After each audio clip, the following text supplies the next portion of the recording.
Então, gente, tempo maravilhoso esse. Estamos nos despedindo hoje, passou depressa, mas foi muito bom. Tivemos aqui sexta-feira com as mulheres. Quais as mulheres que estavam aqui sexta? Quem estava aqui hoje de manhã? Quem não estava nem sexta e nem sábado? Levanta a mão. Beleza. Então, tem um povo novo aqui hoje. Fico muito feliz quando Deus confirma uma mensagem, né? E hoje, na hora da ministração do louvor, eu percebi assim a direção de Deus, né? Como que Deus, Ele mesmo escolhe o que a gente vai ministrar, né? E às vezes eu não sei se acontece com algum pastor aqui, mas às vezes eu preparo uma mensagem, chega na hora, eu olho, não enxergo nada do que está ali, vou falando outras coisas e Deus vai mudando tudo na hora, né? Mas Deus sabe o que cada um de nós está precisando. E hoje eu creio que Deus vai falar no meu e no seu coração, algo que eu preciso muito ouvir e eu creio que você também precisa muito ouvir. Então eu queria que você abrisse a sua Bíblia aí no livro de Jeremias, capítulo 12, versículo 5.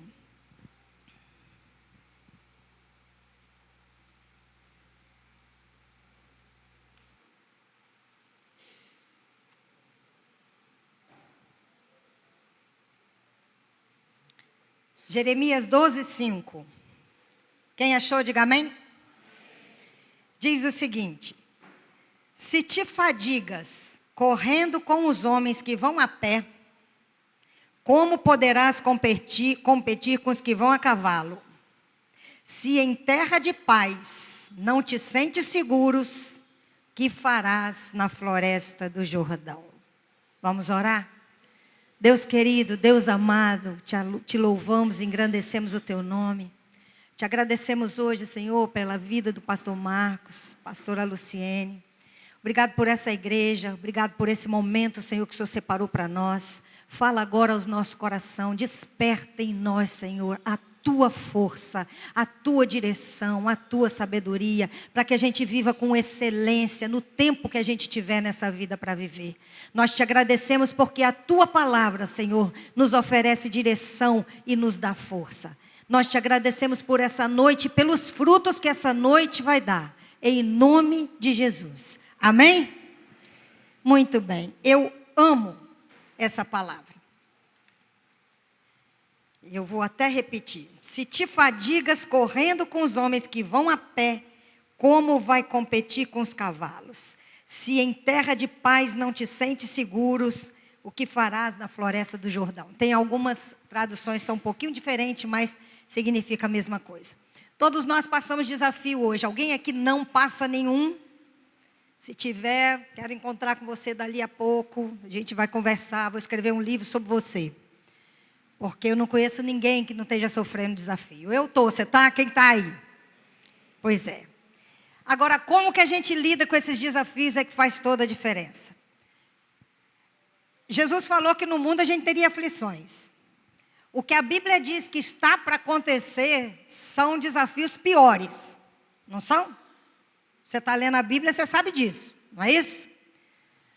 Agora, se eu não estou conseguindo levar com os desafios que eu tenho hoje, o que eu vou fazer quando piorar? O que eu vou fazer quando as coisas ficarem mais difíceis? A gente precisa aprender a lidar com desafios. E eu quero falar sobre isso com você. Jesus não botou um tapete vermelho para a gente passar em cima e falou assim, agora vai dar tudo certo, você não vai ter mais problema. Não.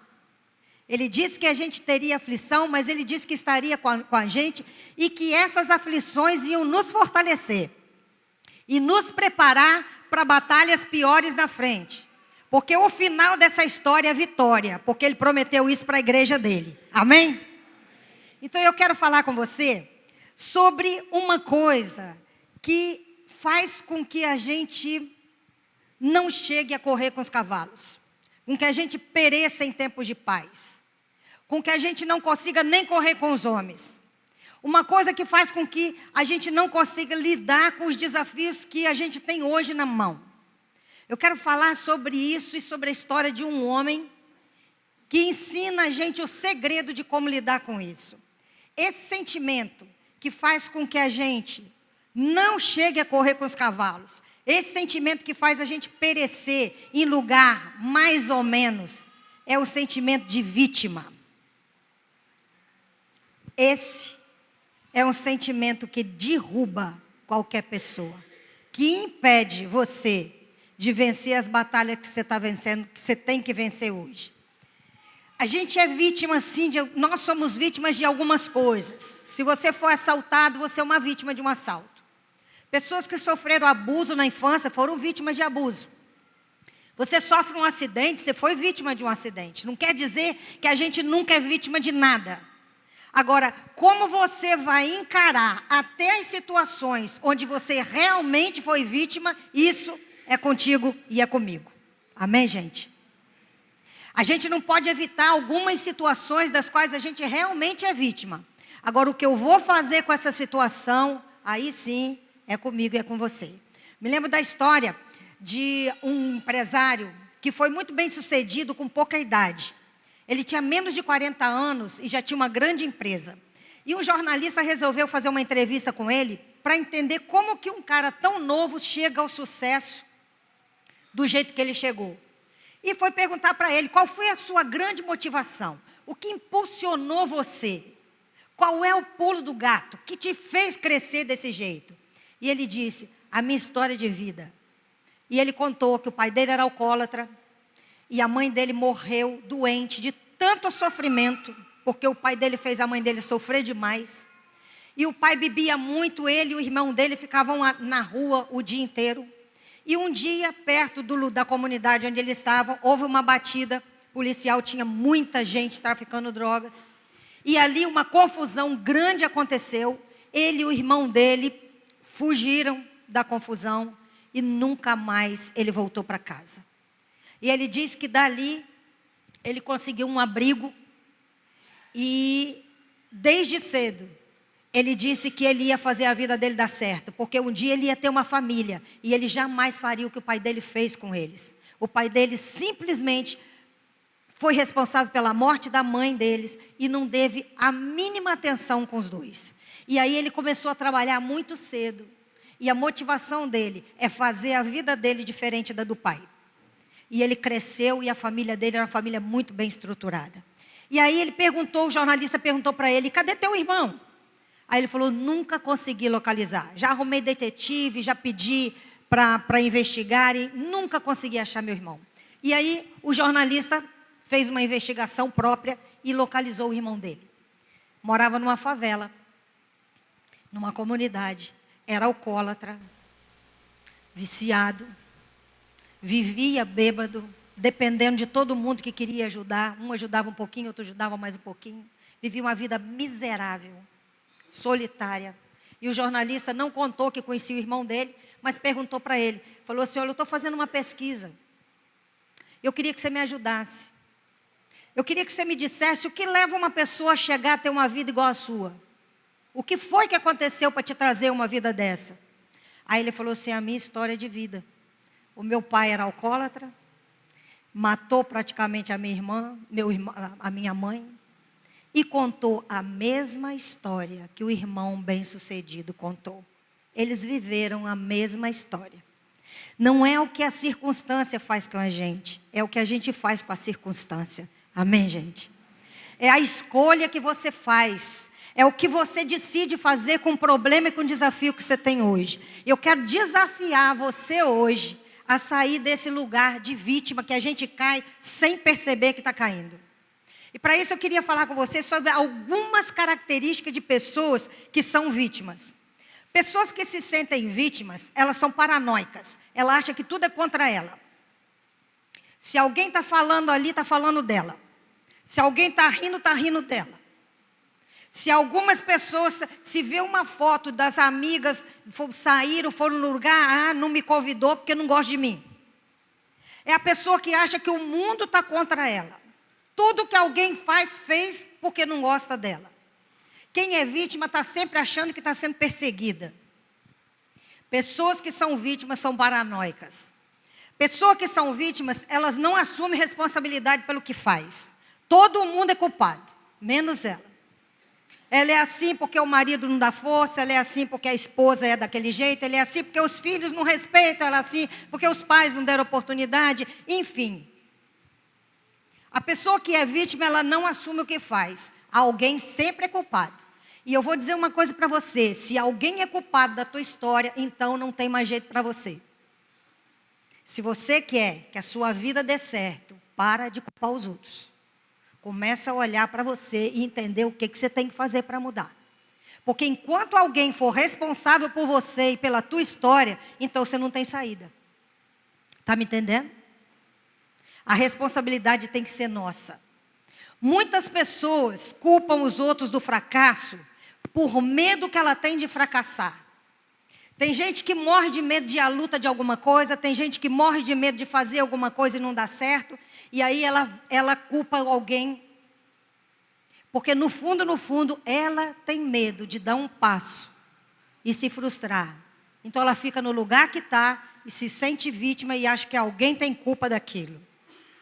Pessoas que se sentem vítimas, querido, ela não faz uma autocrítica. Ela nunca está errada. Não é? Ela não examina a si mesma. É aquela pessoa que senta na igreja e fica olhando o comportamento dos outros. E aquele casal, ó, não estão bem não, viu? Chegou um separado, o outro chegou depois. Não vi um dando a mão no outro. Aí ela começa, ih, fulano, você viu a roupa daquela? Nossa, como é que não se arruma para ir para a igreja? Né? Aí o outro, aquela, precisa arrumar daquele jeito para ir para a igreja? Então se arruma pouco, ela fala, se arruma demais, ela fala. Não é assim? É alguém que está o tempo todo olhando para o outro. Gente, quando a gente olha demais para o pecado do outro, é porque a gente está querendo esconder o da gente. Toda pessoa que julga demais os outros, tem alguma coisa que ela está querendo esconder dela mesma. Então o outro tem que ser pecador demais para ela parecer um pouquinho mais santa. Toda pessoa que culpa demais as pessoas, que aponta demais o dedo para o outro, está escondendo algo, que ela não sabe lidar com isso. Pessoas que são vítimas, querido, elas dão desculpa para tudo. Não é? Quem quer faz, quem não quer dá desculpa, não é assim? Quem é vítima tem sempre uma desculpa para dar. Quem quer assumir a responsabilidade, querido, fica procurando solução, não fica procurando culpado. Pessoas que são vítimas, se acontece alguma coisa errada, ela quer saber assim, quem fez isso? A pessoa que é responsável, ela fala, como que a gente vai consertar isso? Não importa quem fez, certo? Não importa quem causou. O que importa é que a gente vai fazer diferente. Quem é vítima não quer mudança, quer ficar no mesmo lugar. E eu vou te falar por quê daqui a pouquinho. Pessoas que são vítimas são pessoas que guardam rancor. Por que ela guarda rancor? Porque ela precisa lembrar da culpa do outro o tempo todo, que ela tem que manter aquela justificativa com ela. Então ela precisa lembrar de uma história de derrota, de uma história de fracasso, ela precisa lembrar que alguém fez alguma coisa ruim com ela, que ela tem que guardar aquilo como um segredo muito grande. É um trunfo que ela tem, para provar que ela não foi. Ela não foi por causa daquela história, por causa daquela pessoa. Então ela não pode perdoar, porque a pessoa tem que continuar culpada perto dela. Pessoas que são vítimas, elas não querem mudar. Porque mudança dá muito trabalho. Quem é vítima quer manter a situação do mesmo jeito. Porque quem quer mudar, querido, vai ter que se esforçar muito. E quem quer ser vítima, quer ficar na situação mais fácil.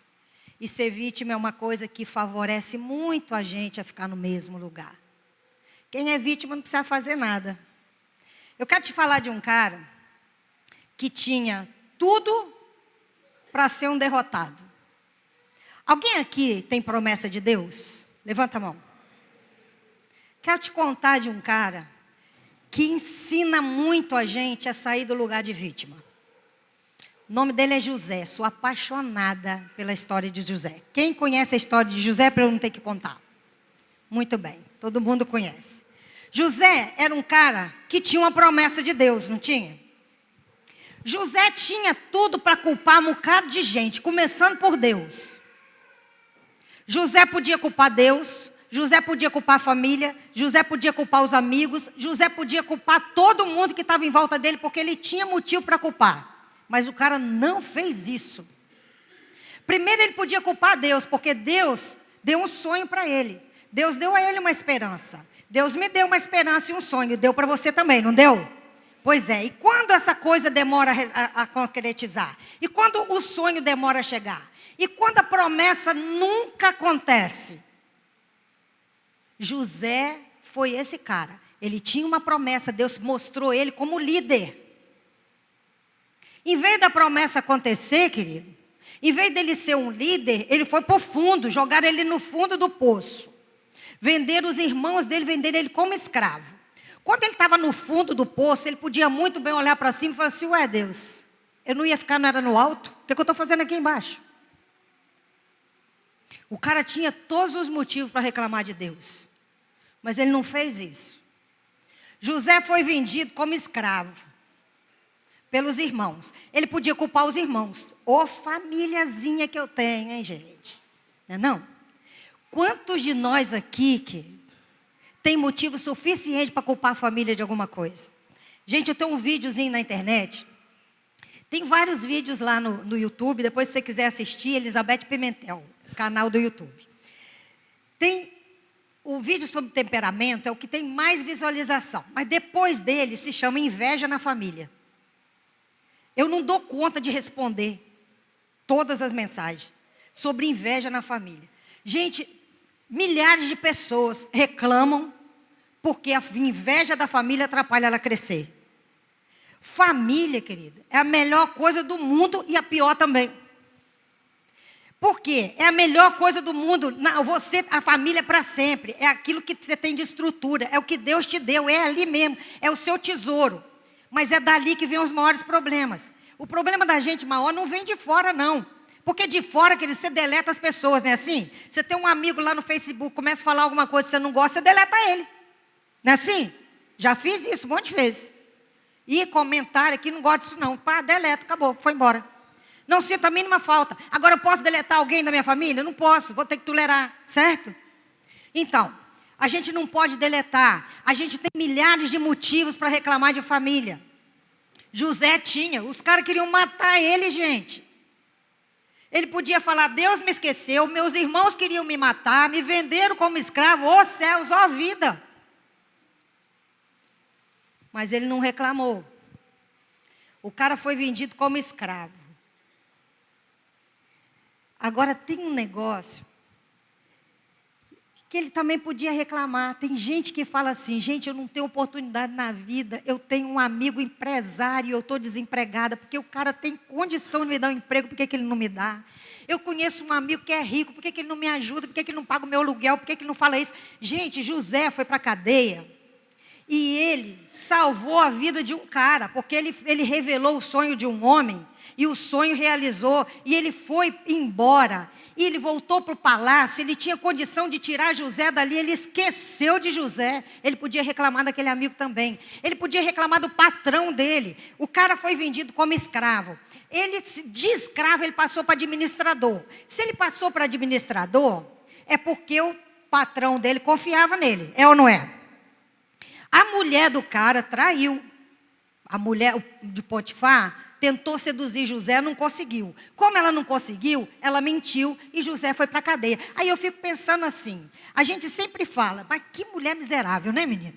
A mulher perdeu por orgulho, botou o cara na cadeia. Mas eu fico pensando em Potifar. Mas que tipo de homem é esse, gente? O cara não viu que José era um sujeito que merecia confiança? Ele não tirou o garoto de escravo e botou lá em cima como administrador? Você quer que ele não podia pensar que aquele menino... A coisa não podia ser bem assim? Mas não. Você entende quantos motivos esse menino tinha para reclamar da vida? Reclamar dos irmãos, reclamar do patrão, reclamar de Deus, reclamar de todo mundo que estava em volta.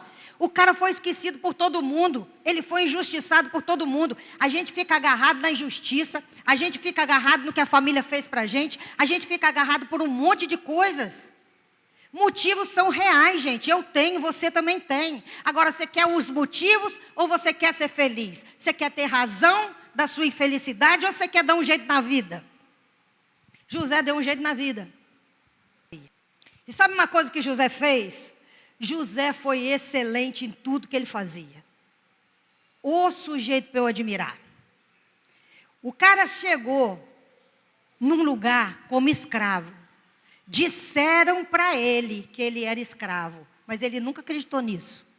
Sabe por que ele não acreditou? Porque na cabeça dele estava a promessa.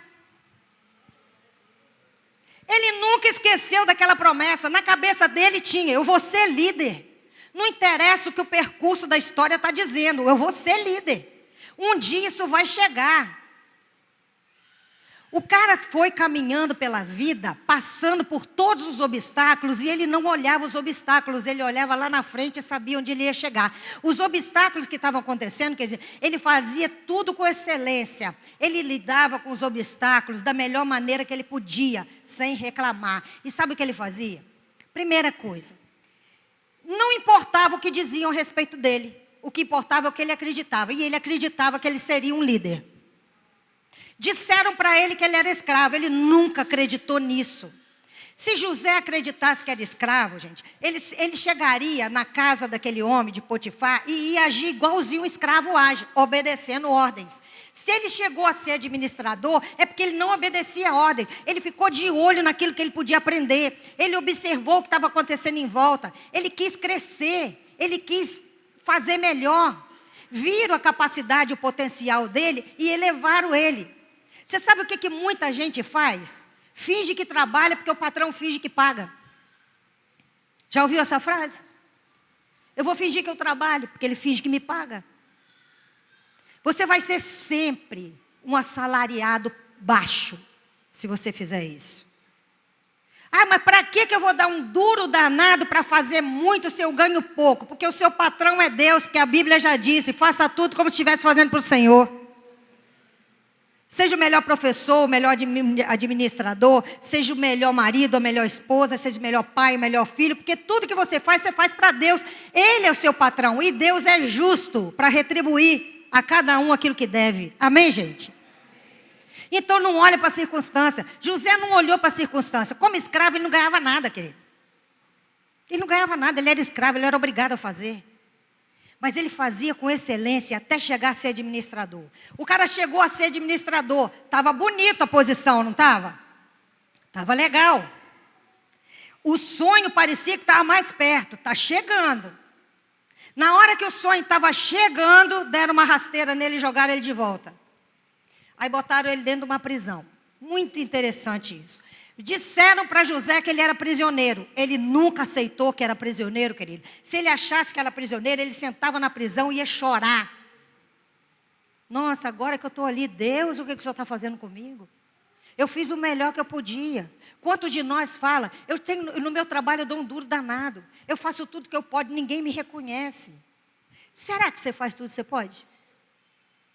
Será mesmo que faz? Será que você mostra toda a sua capacidade? Eu tive um paciente, era engenheiro. E ele falava para mim: Elizabeth, eu sou o engenheiro mais inteligente que tem lá. Mas eu não sei por que eu não tenho lugar naquela empresa. As coisas não acontecem para mim. Na verdade, querido, ele tinha uma autoestima muito baixa. Então ele não se colocava nas reuniões, ele não dava palpite. Ele não dava opinião quando ele sabia que alguma coisa estava errada. Ele não acrescentava em nada, que ele morria de medo da crítica. Quem tem uma autoestima baixa não quer se comprometer. Quem tem autoestima baixa tem tanto medo de errar que ele prefere ficar quieto do que falar besteira. Ô querido, não importa se você vai falar uma besteira, mas pelo menos você falou, você vai descobrir se é bom ou não. Já chegou na sala de aula, quando era pequeno, a professora fazia uma pergunta, você sabia a resposta, mas tinha medo de responder, aí você não levantava a mão, alguém levantava e respondia a sua pergunta, a sua resposta. Quem já passou por isso? Porque eu já morri de ódio de mim. Por que eu não falei? Medo da crítica. Enquanto você tem medo da crítica, você perde a oportunidade. Esse cara era assim, seguro, complexado. E aí eu fui trabalhando com ele, a autoestima dele foi levantando. E ele foi tomando posição, ele foi criando coragem. Um dia ele chegou para mim e falou assim: Elizabeth, mudei da água para o vinho. Estou falando, estou dando opinião, estou questionando, estou acrescentando. Me colocaram como chefe dos engenheiros. Meu salário aumentou 4 vezes mais. Eu falei: eu quero 10%. Quando a gente acredita na gente, querido, não importa quem não acredita. Disseram para José que ele era escravo, mas ele acreditava na promessa, e ele acreditava nele e acreditava em Deus, entendeu? Não importa quem disse para você alguma coisa. Não importa se disseram quando você era pequeno que você ia ser um fracasso, que você não ia dar para nada, que você não devia estudar, que você não era ninguém, que você era burro, que era idiota. Disseram isso para você. Quem foi que disse? Teu pai, tua mãe, teu professor, teu avô? São pessoas. E pessoas são doentes, igual eu e você. Me entendeu? Pessoas não têm autoridade para dizer quem você é. Só Deus tem autoridade para dizer. E Deus falou para José que ele era um líder. E ninguém tirou da cabeça dele aquilo que Deus colocou. Então, entenda quem você é para Deus e não deixe que ninguém tire isso de você. E aí, José foi para a cadeia. Chegou lá, não aceitou que era prisioneiro. Já chegou botando ordem nas coisas. Está errado isso, está errado aquilo, botaram ele como chefe da prisão. Não importa se o que você faz é pequeno. Não importa se a posição que você está é baixa diante daquilo que Deus prometeu, entendeu?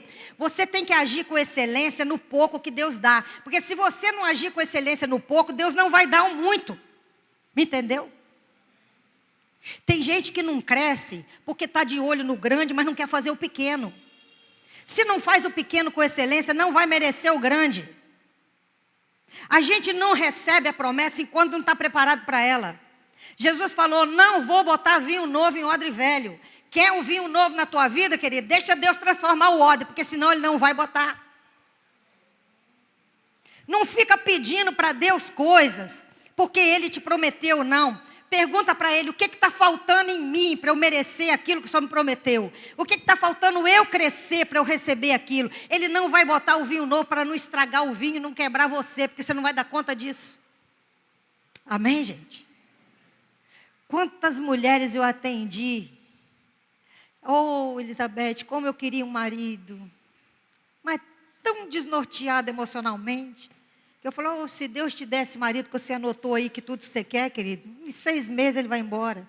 Então vamos mudar primeiro. Quantas oportunidades eu tive de ver mulheres que mudaram da água para o vinho. Tinha uma que ela fazia a conta para mim, ela falou assim, Elizabeth, tenho 32 anos, até arrumar um namorado e firmar 34, até eu noivar 36, até eu casar 38, até ter um filho 40, como é que vai acontecer?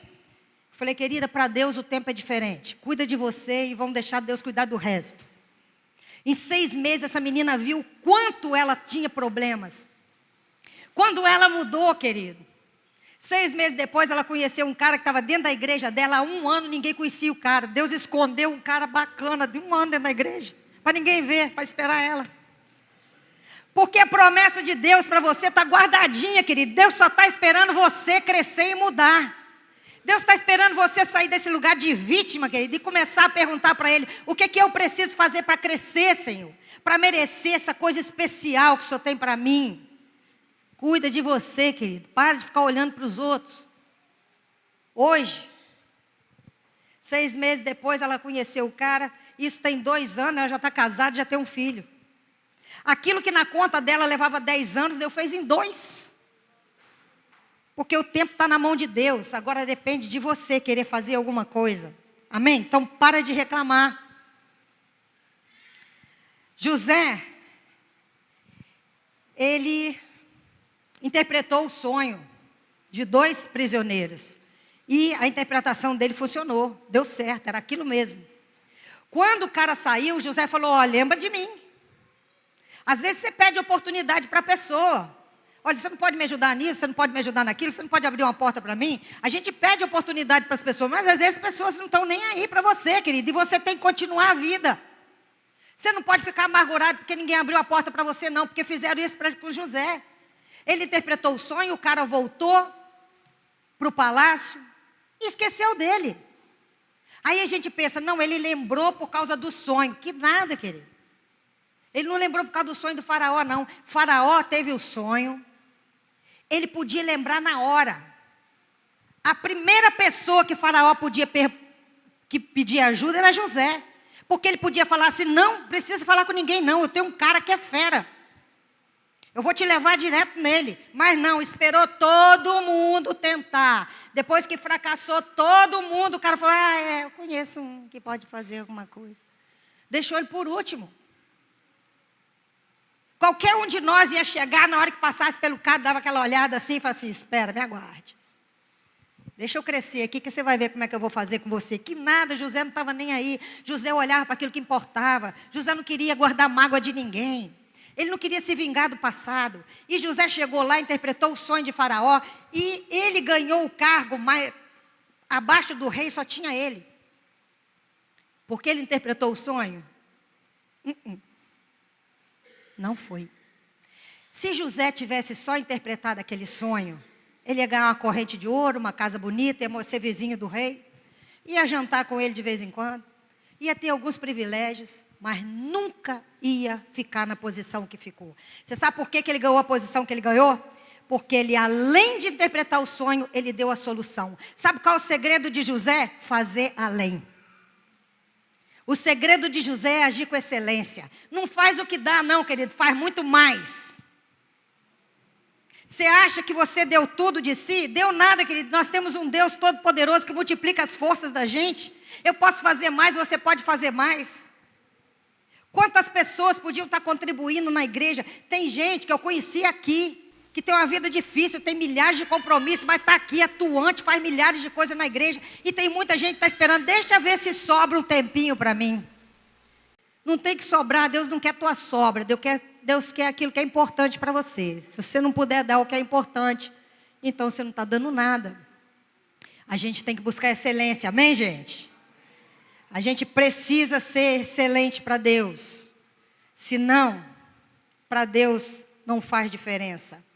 Outra coisa, que pessoas que se sentem vítimas, são pessoas que mantêm o algoz dela por perto, para ela ter motivo de continuar se queixando. Pessoas que gostam de ser vítimas não querem resolver problemas. Elas querem, muitas vezes, encher tua paciência. Primeiro. Sabe aquela pessoa que reclama a vida inteira com o pastor, a vida inteira com o conselheiro da igreja, a vida inteira com você das mesmas coisas? Você diz para ela o que fazer, você dá um caminho, você dá uma direção, e ela fala assim, mas não dá certo. Mas comigo é diferente. Dá certo para todo mundo, para ela não dá. Você sabe por quê? Não é porque para ela não dá, porque ela não quer.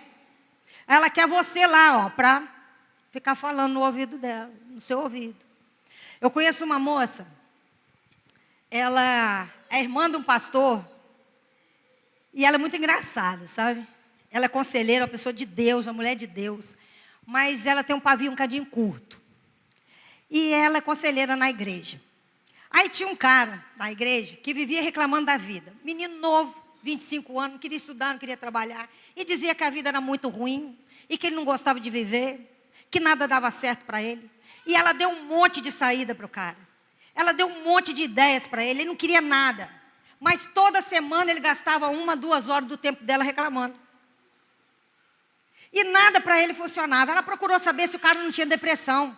Falou, esse cara está com depressão, não é possível. E procurou saber, não tinha nada de depressão. O cara ficava mesmo, gostava do lugar de vítima. Um dia ela falou assim, chega, eu vou acabar com esse negócio. Aí foi a hora de encontrar com ele. Ela falou assim, meu filho, eu tenho a solução para você. Estou precisando de um cara que nem você. Eu preciso de uma pessoa com a sua qualificação. Porque eu preciso de um missionário.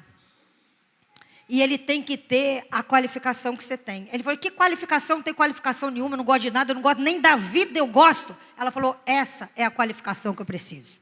Eu preciso mandar um missionário para o Afeganistão. Estão matando gente demais, ninguém quer ir, meu filho. Eu preciso de alguém que não tem amor à vida. É você. Você vai ter dinheiro para viver um tempo legal, com conforto. Não é muito tempo, mas você não vai viver muito tempo mesmo. Então o tempo que você vai viver com qualidade. O cara falou assim, você é louca? Você quer me mandar para um lugar onde eu vou morrer? Ela falou assim, meu filho, você não quer morrer? Pelo menos lá você morre com um galardão no céu. Acabou, querido. Nunca mais ele reclamou, está na igreja, está trabalhando, está fazendo, está sendo útil. Tem hora que a gente tem que parar de ficar pegando no colo quem pode andar, que senão a gente atrofia pessoas, está me entendendo? Até para ajudar alguém a gente tem que ter a direção de Deus, senão você fica carregando gente grande no colo, querido. Tem que ensinar as pessoas a andar, Jesus fez isso. Então vamos sair desse lugar de coitadinho. Pessoas que estão no lugar do coitadinho, querido, gostam desse lugar porque esse lugar tem ganho. Você pensa que o lugar do fracasso não tem ganho? Tem. Quem vai à luta, querido, está o tempo todo trabalhando, está o tempo todo se desgastando, está o tempo todo lutando por alguma coisa, está o tempo todo enfrentando dificuldade. A vítima não enfrenta nada, querido, ele está lá quietinho. Ó céus, ó vida, ó azar. É a única coisa que ele faz na vida. Então ele gosta disso. Ele não quer sair desse lugar. Eu atendi uma mulher, uma senhora uma vez, ela estava com depressão, há 2 anos, porque o marido morreu. E aí os filhos colocaram ela para terapia. Gente, eu passei alguns meses com aquela mulher, e eu tinha feito tudo que eu podia. Eu falei, tem alguma coisa errada, porque não está dando certo esse negócio. Eu não via uma manifestação de melhora nela. Aí um dia eu morava no interior nessa época, ela me chamou para ir na casa dela, ela falou, não posso ir aí, e eu não posso deixar de ir. Mas eu queria que você fosse na minha casa. Eu não atendo ninguém em casa, mas não sei aquilo, na hora, o Espírito Santo tocou. Eu falei, vou fazer isso. Vou na casa dela. Quando cheguei na casa dela, ela estava cuidando do jardim. Aí ela falou assim, vem cá que eu vou te mostrar o meu jardim, que coisa linda que eu cuido. O brilho nos olhos daquela mulher, eu falei assim, tem alguma coisa errada aqui. Quem tem depressão não tem esse brilho nos olhos. Aí eu fui para o jardim, aí ela falou, eu falei assim, você que cuida? É, menina, olha minhas orquídeas, olha isso, olha aquilo, que lindo, eu mesmo que cuido. Eu falei, essa mulher está me enganando. Essa mulher está me enganando. Tem alguma coisa errada nessa história aqui. Eu fiquei quietinha, só observando. Daqui a pouco o filho dela desce da escada. Aí quando o filho dela desce, ela falou assim, aquele ali é o meu filho. Ele mora na cidade tal, são 8 horas daqui. O outro filho mora na outra cidade, são 9 horas daqui. Depois que eu entrei em depressão, eles revezaram. Cada um veio um final de semana. Eu falei, aí está o segredo. Ela ia sair da depressão que dia? Nunca, querida. Porque o dia que ela saísse, os filhos iam cuidar da vida, iam ficar paparicando ela cada dia, cada final de semana, um estava lá. Você me entende? O lugar de vítima, querido, é um lugar confortável. Tem gente que não quer sair não, gente. Tem pessoas, querido, que se você der um toquezinho falando do erro dela, do defeito, mostrando para ela aquilo que ela fez, se a pessoa não quer se fazer de vítima, ela escuta você e fala, nossa, estou fazendo isso, caramba, eu tenho que pensar nisso, eu preciso mudar. Agora, quem quer o lugar de vítima, na hora que você fala, ela começa a fazer uma chantagem tão grande que ela vira a história que você se arrepende de ter falado.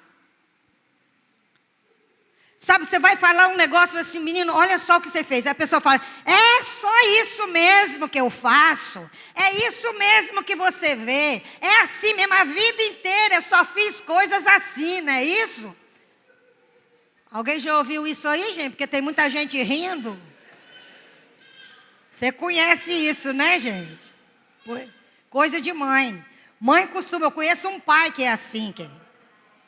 Eu conheço um pai que é assim, o filho fala assim, pai, olha só o que você fez. É, foi só isso que eu fiz, né? E as escolas que eu paguei até hoje que você nunca agradeceu. E tudo que eu fiz. E quando mãe, gente, fala assim, eu carreguei você 9 meses na minha barriga. Eu não aguento isso não, gente.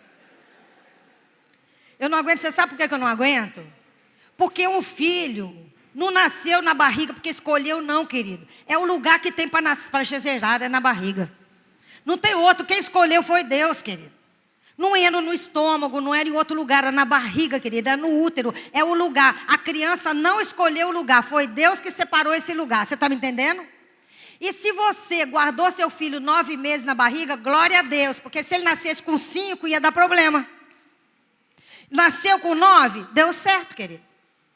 Então você não tem que cobrar dele, você me entende? A gente precisa botar a cabeça no lugar e saber ouvir uma crítica.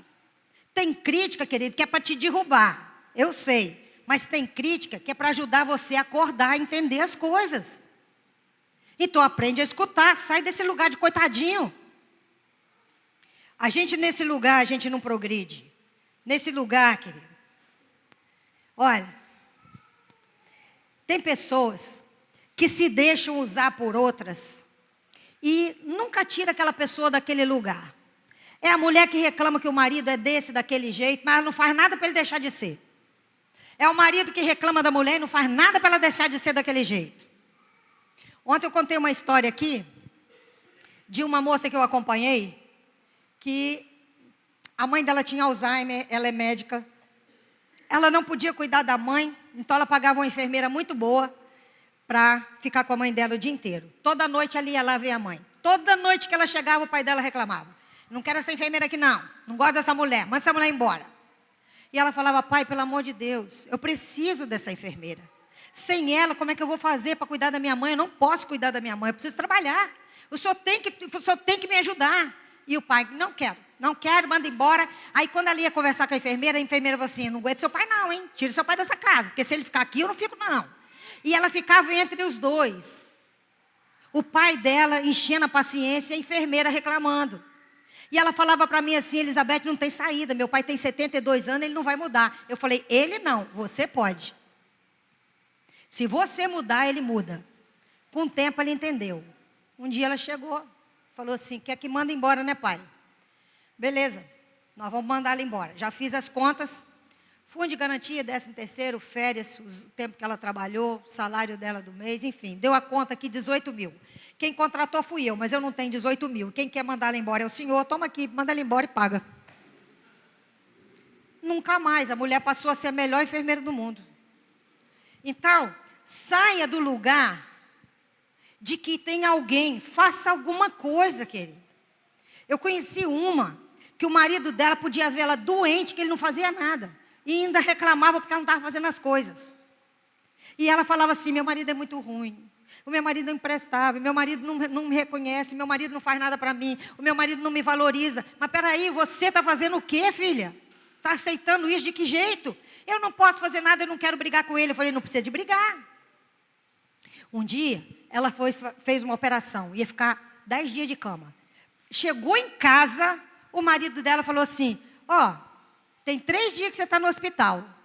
Tem uma roupa lá naquele balde, 3 dias. Ela falou, é mesmo, amor? É, vai fazer o quê? Sei não, o que você acha que deve fazer com a roupa? Ué, você não vai lavar não? Eu falei, não, vou ficar 10 dias sentada nessa cama aqui. Vai estragar aquela roupa? Não sei. Fico olhando lá para ver se estraga. Mas tem que lavar para não estragar, porque meu dinheiro não é capim. Eu falei, então lava você, meu amor. Está com pena da roupa? Vai lavar. Não quer lavar? Deixa estragar. Resolve o que você quiser, eu assino embaixo. Não precisou gritar, não precisou brigar, não precisou fazer nada. Mas alguma coisa você tem que fazer. Você me entende, gente? A gente não tem que discutir, nem brigar com as pessoas. Mas a gente tem que sair dessa posição, desse lugar. Esse lugar onde você acha que todo mundo está errado. E só você que está certa. Tinha um cara que entrou em depressão porque a mulher era aquela controladora que humilhava mesmo. O sujeito ia encolhendo, nunca reagia. E a mulher fazia ele de gato e sapato. E o cara foi encolhendo tanto que ele entrou em depressão. Aí foi procurar um psiquiatra. O psiquiatra falou assim, filho, você está com depressão, meu filho. Aí ele contou a história, pois é. Então a mulher te controla, você permite. Você tem que mudar a sua autoestima. A sua autoestima que está ruim. Você tem que gostar mais de você. Vou te dar um livro aqui, porque remedinho só não vai te ajudar não. Você tem que mudar a tua postura. Eu vou te dar um livro. Você vai para casa, lê esse livro e vai aos poucos, você vai mudando. Só que o cara estava com pressa de mudar. Lê o livro antes de chegar em casa. Sentava num café, lia uma parte, sentava no outro café, lia outra parte. Quando ele chegou em casa, já tinha lido o livro todo. Ele achou que ele estava bom. Quem das coisas são um processo. Você não pode fazer um escândalo com a mudança e achar que você mudou da hora para o vinho de um minuto para o outro, a não ser que Deus toque. Certo?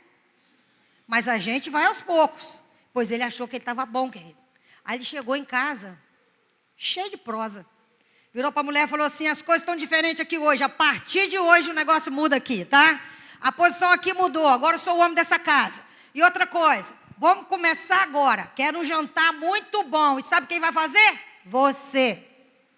Pode ir para a cozinha. E outra coisa, quero uma sobremesa de rei. E sabe quem vai fazer essa sobremesa? Você. E mais, acabou a sobremesa, acabou o jantar, que era um banho morninho de banheira, massagem nas costas, tudo perfeito. E sabe quem vai dar esse banho em mim e fazer essa massagem? Você.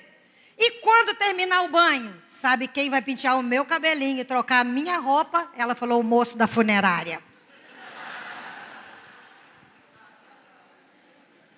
Não é assim não, gente. Não é desse jeito. Querido, tira o foco da dor. Tira o foco da dor e foca na promessa que Deus tem para você. Certo? Quando Deus promete, querido, Ele promete para cumprir.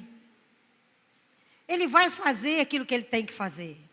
Eu estou preocupado com a hora. Quantas horas, pastor? Falou para eu ficar à vontade, Rose. Você não precisa dar sinal, não. A Rose já falou assim, ó. Quando a Rose foi... Ela tem vários sinais, já contei para vocês, né? De manhã ela estava mexendo para um lado e para o outro da cadeira assim, ó. Aí agora ela está assim, ó. Depois eu vou contar a história aqui. Então, gente, a gente precisa tirar o foco da dor. E não se importar com aquilo que alguém um dia já falou com você. Falaram com você alguma coisa.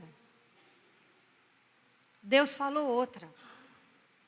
Você não pode esperar que alguém te considere. Considere você. Quantas mulheres eu conheço que são frustradas e ficam naquele lugar de vítima, querido. Porque o marido não diz que ela é linda, que ela é sedutora, que ela é maravilhosa. Ontem, sexta-feira, eu falei com as mulheres, quer se sentir assim? Se arrume e olha no espelho. Fala isso para você. Nossa, eu estou linda, hein? Estou maravilhosa, hein? Nossa. Uma mulher que se sente vítima, ela se sente a última.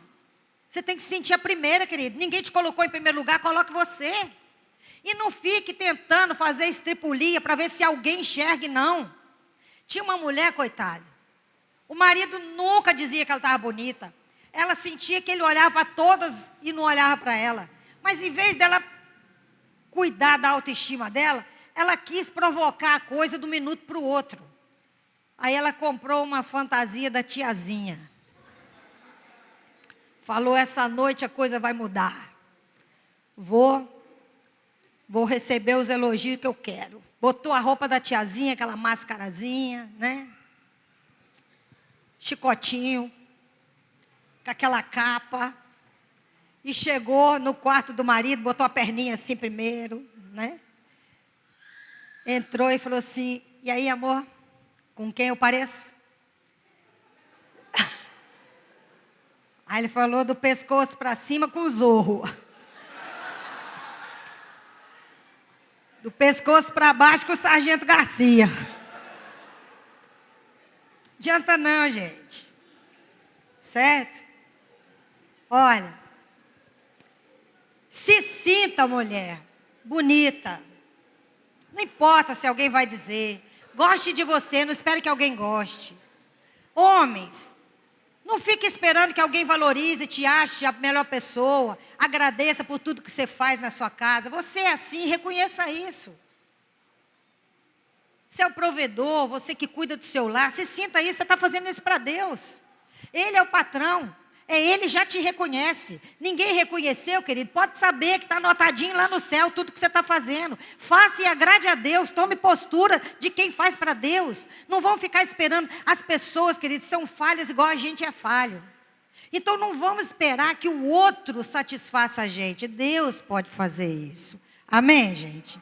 E lembre de uma coisa. Promessa de Deus vai ser cumprida. Um dia ou outro. Tudo vai depender de você estar preparado para receber. A promessa, quando Deus faz, Ele coloca ela lá na frente. E espera você caminhar. E no caminhar você vai se aprimorando. José teve uma promessa quando ele tinha 14 anos, de 16 anos. 16, né, pastor? Foi 16 anos quando ele recebeu a promessa. Mas ele não estava preparado para ser líder com 16 anos, querido. Ele tinha que passar por uma caminhada todinha para ele ter resistência, para ele aprender a administrar. Deus ia colocar ele para administrar uma nação, querido. Um povo gigante. Ele começou lá administrando os bens de um homem. Precisava daquilo. Ele precisava ter resistência. Se você está passando por tudo que você está, é porque você tem uma caminhada para chegar lá. Eu quero contar rapidinho. Eu contei a história de José. Agora eu vou contar a história de uma pessoa que está aqui dentro. Há uns 6 anos atrás, a Rose foi para minha casa para orar comigo.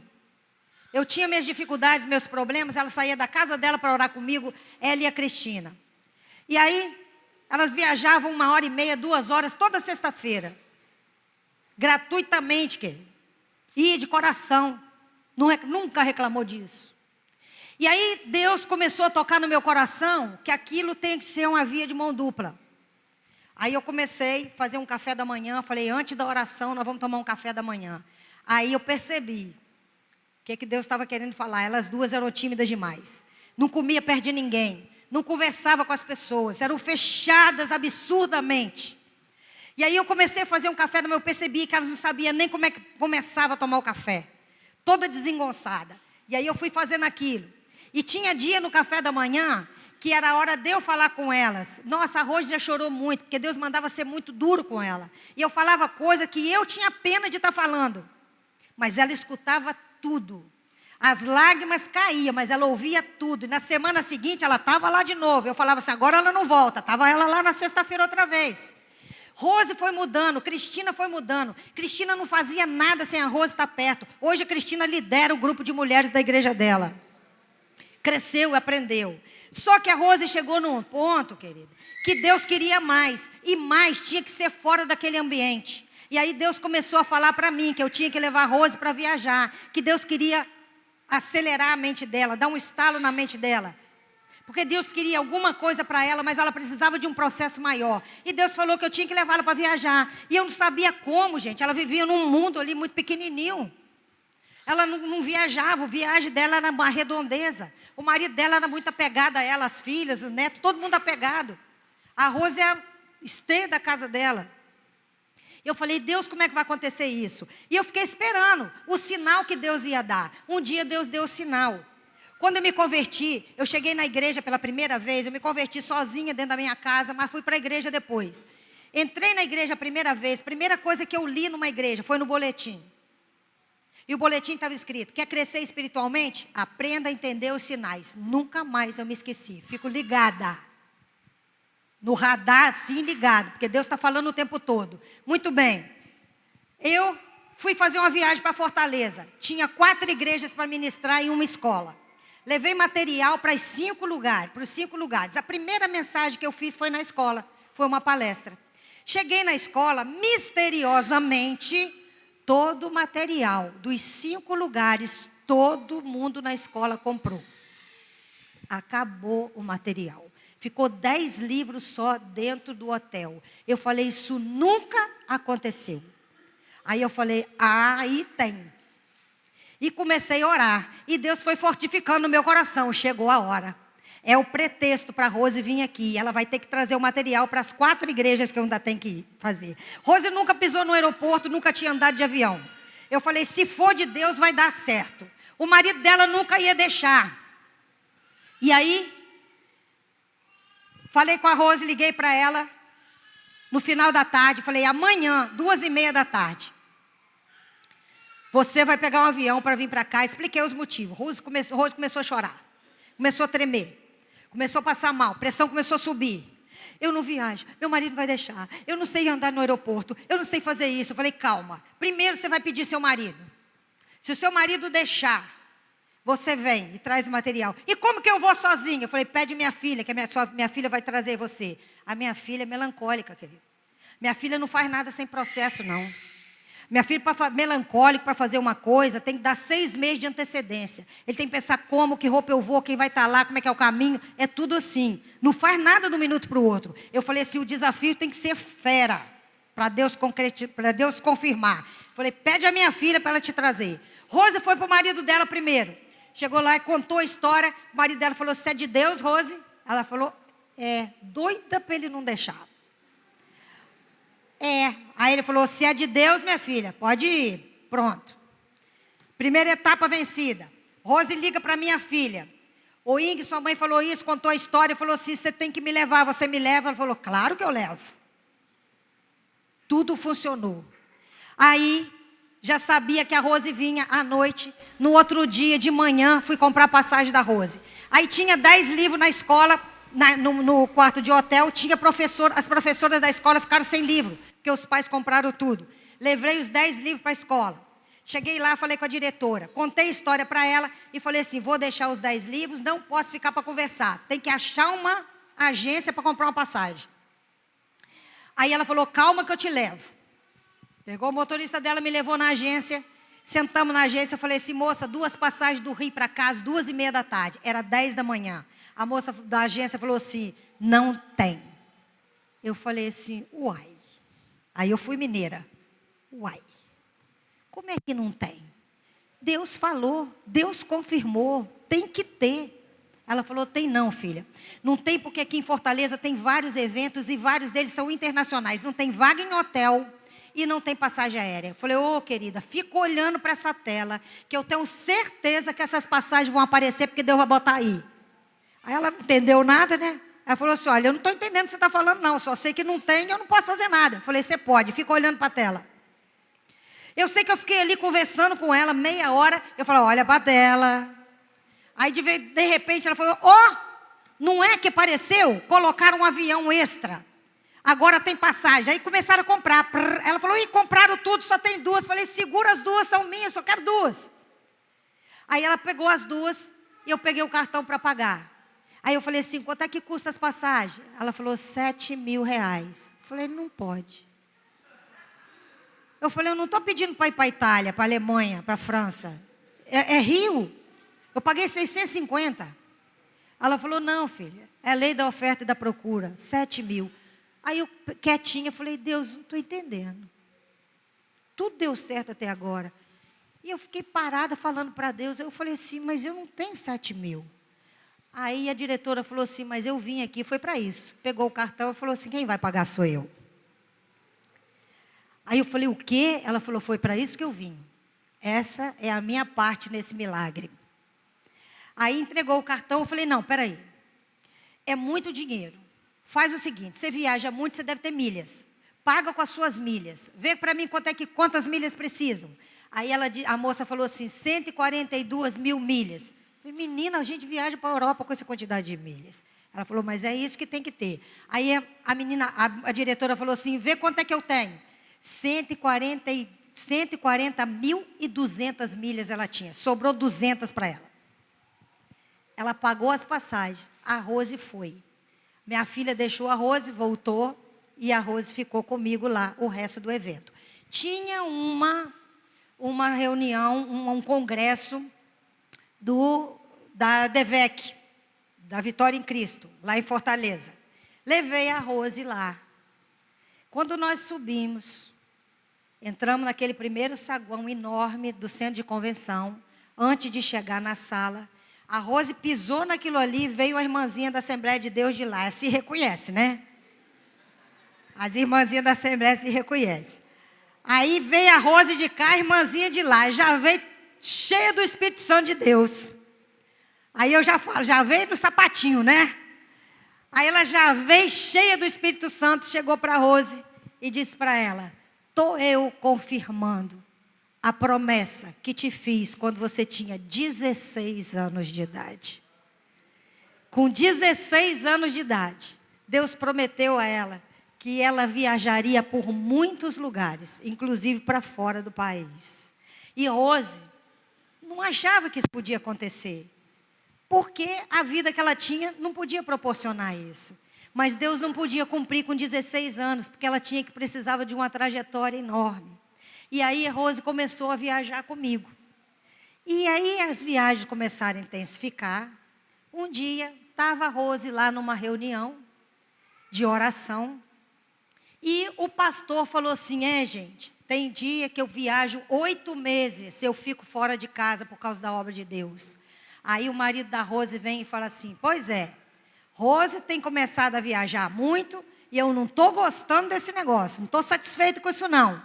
O pastor foi tomado pelo Espírito Santo de Deus e disse para ele assim, se você tentar impedir, eu levo você, mas o que eu vou fazer na vida dela, eu vou fazer. Hoje, Quando Rose tem uma viagem que é muito longa, que a gente vai passar uma semana, ela fala, amor, é uma semana. Ele falou, minha filha, vai. Vai, porque quem mandou, quem chamou foi Deus, você vai. Nunca mais ele reclamou de nada. Se ela desanima, é ele que entusiasma, certo? Gente, o que eu quero dizer é que promessa que Deus fez, Ele vai cumprir, mas depende de nós, você me entende? Se ela não tivesse feito nenhum desse movimento, se ela não tivesse enxergado as oportunidades que Deus deu para ela, para chegar a esse processo, ela nunca teria feito isso. Um dia fiz uma viagem com a Rose, lá para Foz do Iguaçu. Falei, Rose, Deus vai te levar para 3 nações num dia só. A pressão dela foi a 23. Aí a gente tinha uma médica lá, conhecida, acompanhou a Rose o dia inteiro dando remédio. Não abaixava a pressão. A médica falou, vou matar você de remédio, não posso. Essa pressão vai ter que ficar assim, você vai ter que aguentar ela. Levei a Rose para o Paraguai de manhã e de noite para a Argentina. Rose pisou em 3 nações num dia só, quase matei ela do coração. O que eu quero dizer, gente, que a gente tem que tomar posição na vida, amém? Eu tenho muitos desafios, você tem muitos desafios, mas não se entrega não, não baixa a cabeça não, não fica reclamando não. Se você não der conta de correr com os homens, não vai correr com os cavalos. Se não der conta de viver no lugar que está agora, Deus não pode te levar para subir de nível. Ou você dá conta do que tem agora, ou vai ficar nesse degrau a vida inteira, porque não vai passar para outra fase. Está me entendendo? Então, cumpre a fase que você está. Aprende tudo que tem para aprender. Levanta a tua cabeça, pergunta para Deus o que você tem que crescer. E sai desse lugar de vítima. Porque filho de Deus não foi para ocupar esse lugar. Porque nós temos um Deus que garante vitória para aquele que realmente quer assumir posição. Amém?